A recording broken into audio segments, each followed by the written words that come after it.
Olá, seja você muito bem-vindo ao Palavra Aberta Especial. A TV Câmara está promovendo, ao longo deste ano, uma série de programas, debates e entrevistas especiais sobre a Assembleia Constituinte de 1823.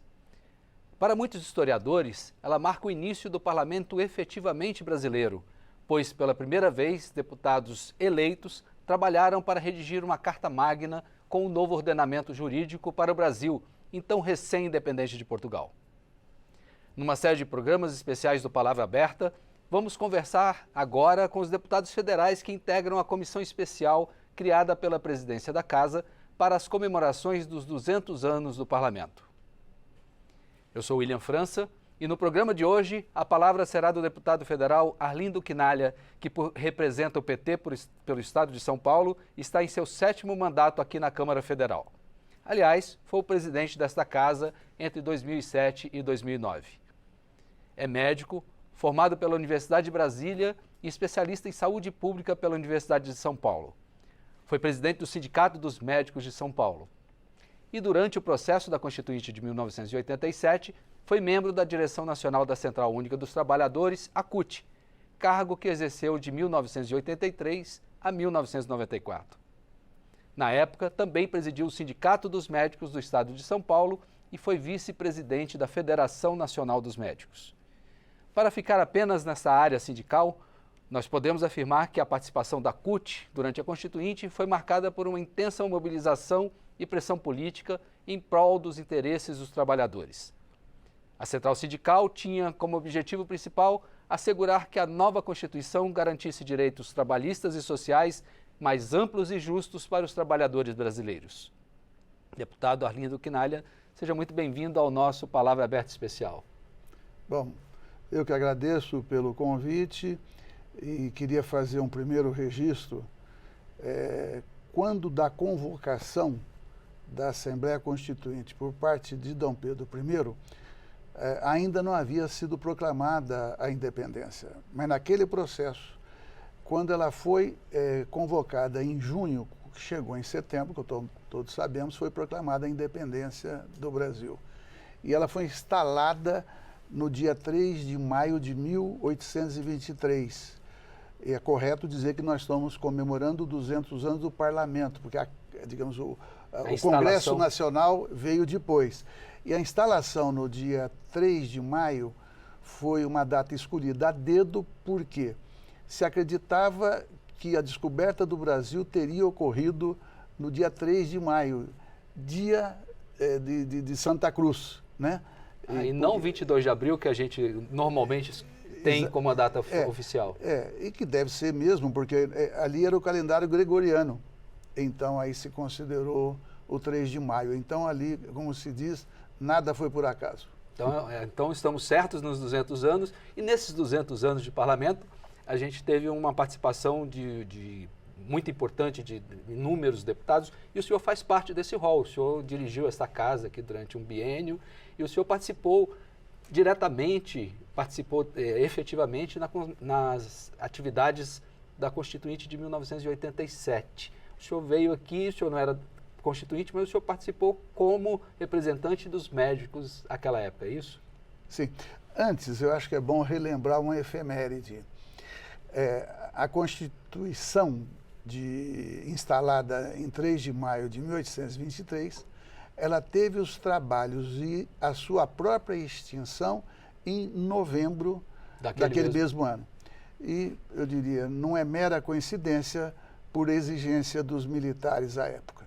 Então, este é um debate que começa com a história, digamos, republicana do Brasil, praticamente, e que, claro, merece cada vez mais uma avaliação e uma mudança, né? Mas, de qualquer maneira,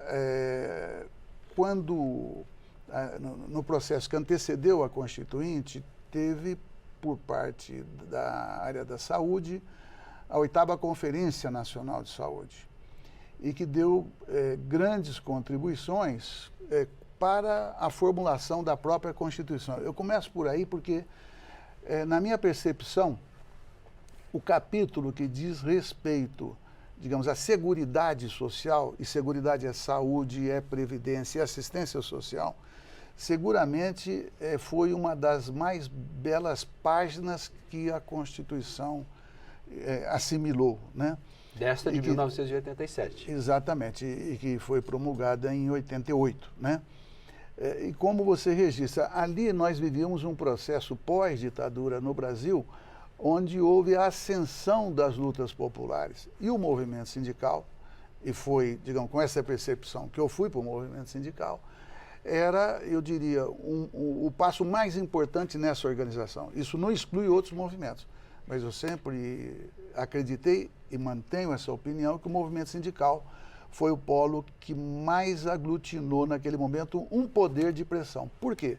Foi a ascensão das lutas do movimento sindical operário, porque durante a ditadura e logo após, digamos, ali mesmo quando ela foi ficando mais branda, ela não foi nada branda, ela foi muito dura mesmo, mas ali havia mobilização de estudantes, havia mobilização das universidades, havia mobilização de segmentos mais politizados. Agora, o movimento operário, com a repressão, ele não conseguiu, eu diria, ao mesmo tempo estar presente. Entretanto, na Constituinte, o movimento sindical, e aí o movimento operário já estava muito forte, notadamente a partir do ABC, ali surgia Lula, etc. Então, de fato, foi uma luta também que resultou, não foi só uma luta da saúde, foi uma luta dessa vanguarda que resultou nessa conquista da seguridade e não só. Por quê?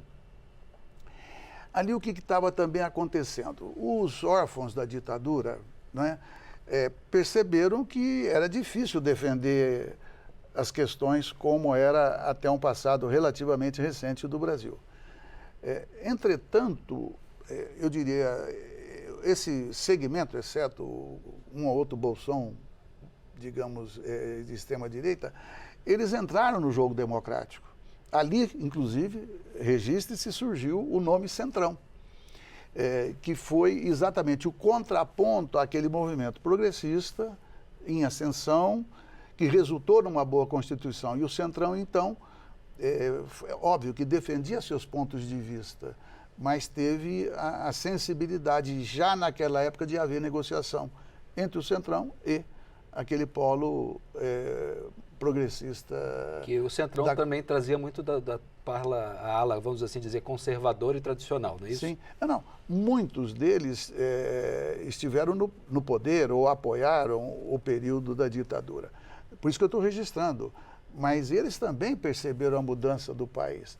Então, nós passamos um longo período no Brasil onde a direita não se assumia como direita. Falava, eu sou centro-direita, eu sou conservador, eu sou liberal. Mas falar que era de direita acabou ficando na boca de poucos, que acabaram se beneficiando desse tipo de discurso. Já a esquerda se declarava de esquerda e lutou bravamente por conta disso. Não é fácil ser de esquerda, né?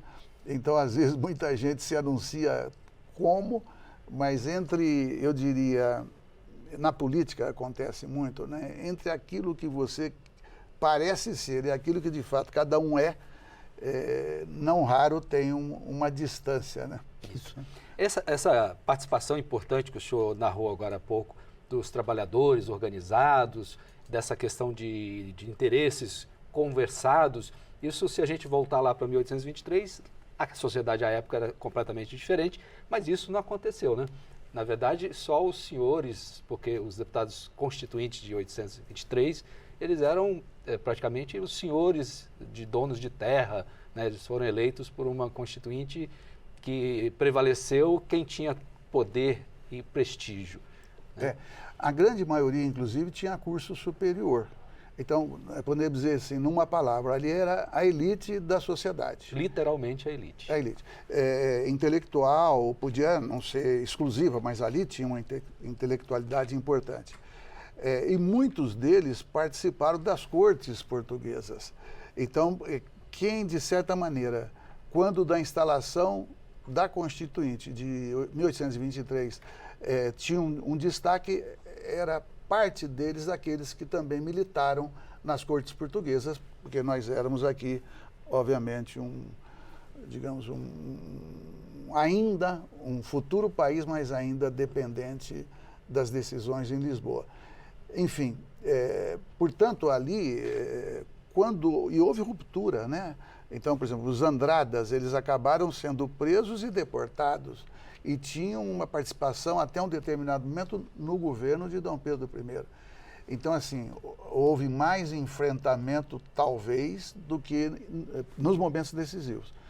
Porque quando Dom Pedro decidiu acabar com a Constituinte de 1823, ele prendeu vários, né? Foi a chamada Noite da Agonia, né? A Noite da Agonia, que teve lá o Antônio Carlos, né, que chegou e perto de uma arma de artilharia, né, tirou o chapéu e falou, respeito muito a sua força. Quer dizer, uma ironia fina de quem estava no comando, que eram os próprios militares, e sob mando de Dom Pedro I. Enfim, então ele foi um processo de tensionamento, houve, digamos, a chamada guerra constitucionalista, né?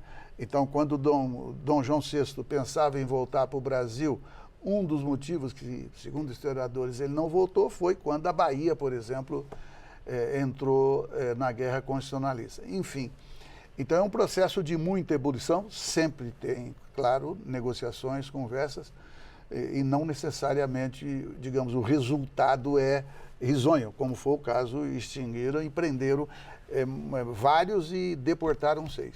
Isso. Mas desse processo todo, de 1823, pouco tempo depois, nasceu a Constituição de 1824, embora ortogada, mas boa parte da essência estava ali, né? Veio junto... 80%. 80% da Constituição que acabou sendo escrita de fato veio daquilo que era o trabalho do processo constituinte anterior, né, de 1800. Que foi do debate, dessa construção, ainda que de um cenário completamente distinto do nosso hoje. Eu queria... Aí tem uma outra curiosidade. Por favor. Dom Pedro recusava de admitir que ela tivesse sido outorgada. Por quê?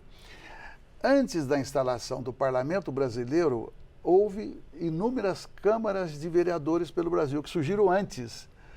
Então, o primeiro parlamento, me parece, das Américas foi a Câmara Municipal de Vereadores em São Vicente, São Paulo. A conferir, mas eu acho que eu estou certo. E aí ele disse, né, falou, não foi otorgada, porque eu consultei as câmaras de vereadores. Ah, então ele se valeu desse referendo, claro, entre aspas. Todo né? mundo quer ilustrar a própria biografia para entrar para a história como digamos, um democrata. Um democrata, né? Mas eu queria aproveitar essa história que o senhor contou e trazer para um período que o senhor vivenciou aqui. O senhor presidiu essa casa durante 2 anos no governo do presidente Lula e foi um momento de muita efervescência. Não era uma constituinte, nós vivíamos um outro momento, mas havia necessidade de regulamentar muita coisa e muito foi feito durante a sua gestão. Lembra um pouquinho de como foi esse biênio que o senhor esteve no comando deste parlamento que nasceu lá atrás? Bem, primeiro que quando eu me elegi, eu disputei com o presidente que ia para a reeleição, então, longe de ter sido uma vitória fácil, foi uma vitória extremamente difícil. E era o Aldo com quem a gente mantém amizade até hoje, então foi uma disputa muito limpa. Segundo, quando você assume um cargo importante de presidente da Câmara, que todo mundo sabe tem muito poder, então você tem que ter a responsabilidade. Eu produzi então uma síntese, falei, bom, eu vou avaliar com quem couber o que é bom para o Brasil, para a gente fazer com que a Câmara e, portanto, o Congresso Nacional trabalhe na perspectiva de melhorar a vida das pessoas. Que isso é o sentido, pelo menos para mim, da política, claro. Então, assim foi. Então, nós tivemos, até então, um ritmo de trabalho bastante grande. Teve momentos que a gente trabalhou, inclusive às segundas-feiras, que não era prática, exatamente para dar celeridade a processos importantes. Bem, sempre tem disputa no parlamento, né? É da gênese, né? Claro, se não houver disputa, não é um parlamento, até porque ali está toda a sociedade representada. Então, houve situações, eu vou dar exemplo assim, começar por aquilo que não é decorrência da política, é decorrência da concepção, mas que as pessoas não sabem. A Câmara dos Deputados foi a primeira instituição pública federal que vendeu a folha de pagamento. O que é vender a folha de pagamento? Nós tínhamos e temos aqui o Banco do Brasil e a Caixa Econômica Federal. O banco nunca está a passeio, sempre está para ganhar muito dinheiro. Então eles não pagavam aluguel, enfim, era só benefício. Então eu negociei. E ali, a primeira proposta era 70, 80 milhões, e nós elevamos, eu negociei pessoalmente, e ali nós arrecadamos mais de 200 milhões, 230, se não me engano, para eles exercerem a atividade normal. Então o senhor cobrou deles o processo. Isso foi para o caixa público, né, da Câmara, é um caixa público. E a outra coisa que muitos funcionários não entendiam é que havia um método e um abuso de horas extras. E nós, em 2 anos, economizamos mais de 70 milhões. Então eu deixei, fora o orçamento próprio da Câmara, mais de 300 milhões em caixa. Por que eu digo isso? Eu falei, isso é decorrente de uma concepção, nós estamos lidando com o dinheiro público. Então, nós procuramos, então, à época, atender aquilo que era essencial de decisões políticas, de decisões do Congresso, mas, ao mesmo tempo, a gente não descuidou da parte administrativa. Então, teve momentos assim, as matérias, eu vou lembrar uma, nós conseguimos aprovar aqui uma convenção que repetiu aquilo que estava escrito e defendido pela ONU no que diz respeito a direitos humanos, né? Então, não foi pouco. A Carta dos Direitos Humanos a gente ratificou, então? Não, era um assunto específico que nós equiparamos aquela decisão. Isso foi feito, se não me engano, o ministro da Justiça era o Tarso Genro, naquela oportunidade. Bom, outra coisa, nós aprovamos aqui a legislação onde se proibiu a pessoa alcoolizada a dirigir nas estradas. Porque a proposta que veio, e veio uma proposta na época do Executivo, era proibir a venda de bebidas na beira da estrada. Na beira da estrada, o que não resolve. Alguém vai e enche a cara na sua própria casa e vai para a estrada, não pode. Ou põe a bebida no carro, né? Claro, claro. Não, vários acidentes, depois você vê que tem lá lata ou, enfim, recipiente de bebida. Então, nós formulamos aqui que caberia essas operações que as polícias fazem de, digamos, verificar se a pessoa está alcoolizada ou não. Eu acho que isso aí salvou e vem salvando muitas vidas. Né, muitas que vezes. Depois evoluiu, trouxe para o das cidades, né? O senhor falou que começou nas estradas e depois isso veio para o cotidiano agora. Foi. Uma outra coisa, em 2008 se comemorou 100 anos da imigração japonesa e tem um registro, aqui eu quero falar também em homenagem ao Dr. Mozart, falecido recentemente. Ele era o secretário-geral da mesa. Para o nosso telespectador entender, Mozart Viana foi o secretário-geral da mesa durante muitos anos aqui na casa e ele era o gestor. O secretário da mesa é quem toma conta da pauta e faz a casa funcionar do ponto de vista legislativo, não é isso? É o trabalho preparatório, né? Porque o difícil, porque o Dr. Mozart, como ele participou do processo constituinte, então muitas vezes você lê o regimento e a interpretação é diferente daquela que ele dava. O difícil é quando eu discordava do Dr. Mozart e a partir dali eu tinha que caminhar sozinho, entendeu? Porque teve vezes que eu tive que tocar de acordo com a minha percepção, normal. Mas enfim, quando da comemoração dos 100 anos aqui no Brasil, nós fomos ao Japão, eu fui recebido pelo imperador do Japão.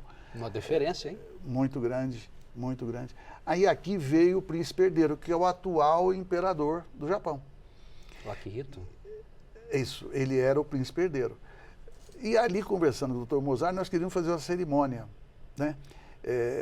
Boa. E aí, o Dr. Mozart lembrou que o então imperador, na condição de príncipe herdeiro, tinha estado na Câmara dos Deputados e feito um discurso.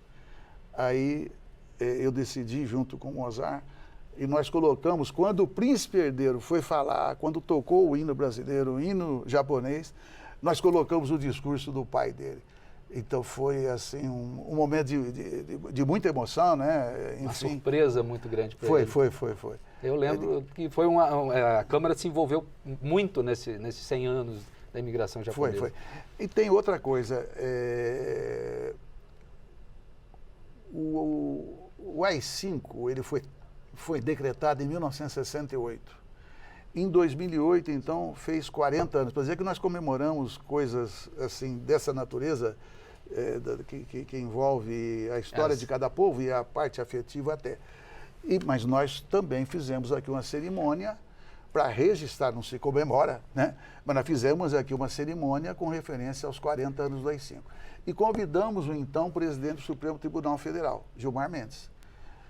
São aqueles eventos para lembrar, para que não se repitam. Exatamente.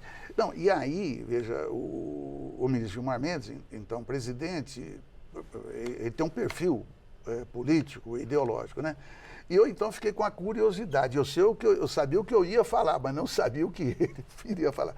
Mas ele fez um discurso em defesa da democracia e eu lembro uma frase que ele fez, que é relevante. Ele falou assim: o Supremo dá a última palavra, não necessariamente certa. Então, assim, aquilo viu que e é bom as pessoas ouvirem isso, quer dizer, as pessoas que estão ali sabem o poder que tem, e é muito poder, né? Entretanto, pelo menos no caso do ministro Gilmar, falou, olha, não significa que... Eu acho que os mais experientes, eles sabem disso todos. Enfim, então teve vários momentos aqui, mas eu quero registrar um outro também, que envolve o Supremo. Durante o período que eu presidi, teve um deputado que era suplente da Paraíba, um sujeito jovem, uns 23 anos, que mudou de partido. Aí o partido do qual ele tinha saído representou contra ele no Tribunal Superior Eleitoral, que há 5 anos atrás, mais ou menos, tinha declarado por unanimidade que quem mudasse de partido não perdia o mandato. Não perdia o mandato. Só que 5 anos depois decidiu contra esse deputado exatamente o contrário, que ele deveria perder o mandato. Pois bem, só que o regimento interno da Câmara prevê o direito de defesa aqui na Câmara. Você tem que instaurar um processo, não basta o judiciário decidir. Nós aqui temos que analisar, o que eu acho correto, porque isso aqui é outro poder, né? É dentro desse equilíbrio claro, de um trabalhando na harmonia com o outro, mas cada um fazendo o seu papel. Cada um fazendo o seu papel. Então, eu então instalei ali o processo e tal, ouvindo aí, entre outros, o doutor Mozart, e eu chamei todos os, digamos, juristas que tinha aqui, a começar do então ex-presidente da Câmara, do Rio Grande do Sul, que é o Ibsen. O Ibsen Pinheiro, chamei, enfim, o Flávio Dino, que hoje é ministro da Justiça, e chamei ali o Temer também, que era ex-presidente. Michel Temer, constitucionalista. Enfim, tinha mais gente que agora a Covid me atrapalha um pouco na memória, então não quero arriscar. Mas, enfim, eram 5, 6. E ali eu perguntava, né, por que eu o chamei? Porque havia uma pressão do Supremo de cassar imediatamente. E os deputados que tinham interesse em cassar me cobravam no plenário.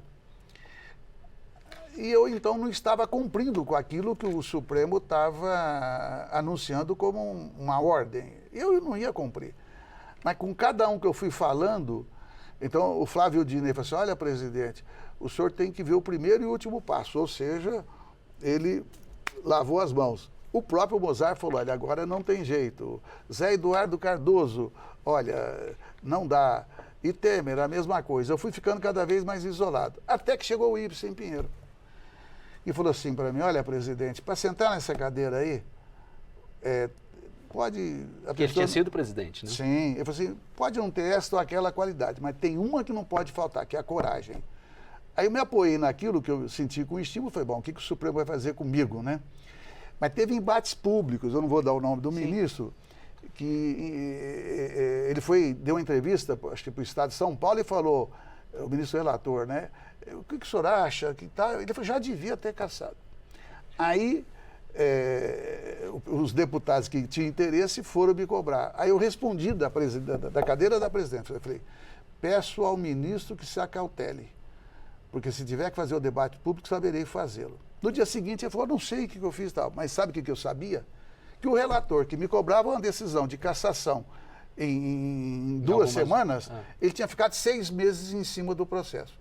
Então, se aquele debate vai a público, ele ia sofrer um bocado. Eu estou contando isso para todo mundo perceber que, eu diria, é uma relação de respeito, é uma relação de diálogo. Entretanto, tem certos momentos que há conflito. É inevitável. Está ótimo. O papo está excelente, nosso tempo está se esgotando, eu lamento. Eu só queria uma conclusão. O deputado foi afastado ou não, só para saber? Não, ele acabou afastado, mas a Câmara deu foi a Câmara que decidiu. Claro. Muito bem. Queria agradecer a sua participação no nosso Palavra Aberta Especial e fica o convite para a gente voltar e contar mais histórias depois. Pois é. Não, eu agradeço mais uma vez e eu quero fazer o registro em homenagem a essa programação que a TV Câmara está fazendo. O parlamento, historicamente, ele surge na Inglaterra, ele surge exatamente para moderar o poder do rei, tanto do ponto de vista de taxas quanto de perseguição, e também surgia com a finalidade de fiscalizar o que se arrecadava. Portanto, a origem do parlamento é nobre, é uma tarefa importante, e eu digo isso porque no mundo inteiro o parlamento é atacado. Às vezes as pessoas não sabem, outras espertamente fingem que não sabem que aqui se decide o rumo da vida das pessoas, para o bem ou para o mal. Então, quando as pessoas se afastam do parlamento, se afastam da política, melhor dizendo, e não precisa ser parlamentar para fazer política, elas às vezes não percebem que deixou na mão daqueles que eles questionam para decidir sobre a sua própria vida e da sua família. Muito obrigado, deputado. Uma aula. Não, eu que agradeço. Quer saber mais detalhes sobre o que conversamos aqui? Aponte seu celular para o QR Code que aparece no canto da sua tela. Ele vai te levar ao conteúdo produzido pela TV Câmara para marcar os 200 anos do Parlamento.